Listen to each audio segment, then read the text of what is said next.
দুপুর সবাইকে। জলখাবারে আপ্পে বানানোর জন্য নিয়েছিলাম 2 কাপ আতপ চাল ও 1 কাপ বিরির ডাল। আগের দিন দুপুরে আমি ভিজিয়ে রেখেছিলাম, রাত্রে মিহি করে বেটে নিয়েছিলাম। এই মিশ্রণটা যত মিহি করে বাটা হবে, ইডলি, ধোসা, আপ্পে সব খেতে সুন্দর লাগবে। এবং রাত্রে আমি ঢাকা দিয়ে রেখে দিয়েছিলাম। সকালবেলা দেখুন কি সুন্দর ফুলে উঠেছে।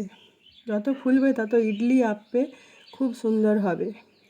এবং এই মিশ্রণে আমি দিয়ে দিয়েছিলাম ধনেপাতা কুচি, টমেটো কুচি ও পেঁয়াজ কুচি।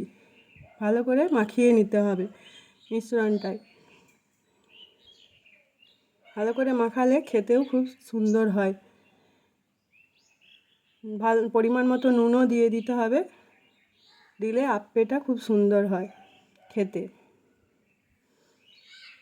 দেখুন পরিমাণ মতো নুন দিয়ে আমি মাখিয়ে নিয়েছি এবং মিশ্রণটা এইরকম তৈরি হয়েছে। এই আপ্পে তৈরি করার মেন জিনিস হচ্ছে এই আপ্পে প্যান। এটা আপনারা অনলাইনে অর্ডার করলেও পেয়ে যাবেন। আপ্পে প্যান বলে অর্ডার করলেই পেয়ে যাবেন।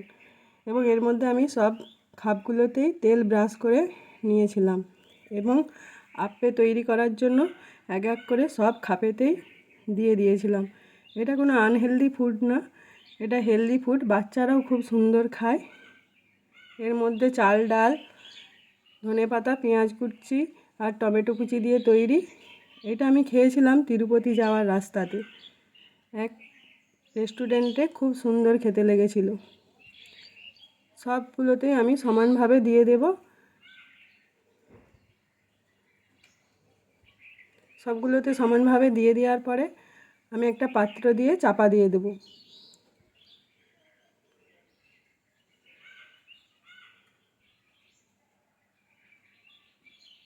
দেখুন আমার সুন্দরভাবে দিয়ে দিয়েছি সব আপ্পেগুলো এবং একটা ঢাকা দিয়ে দিলাম এবং 10 মিনিট পরে দেখলাম আপ্পেগুলো খুব সুন্দরভাবে তৈরি হয়ে গেছে।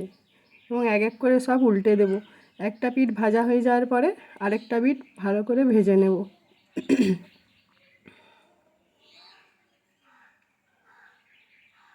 এগুলো ঘি দিয়েও ভাজা যায়, তেল দিয়েও ভাজা যায়।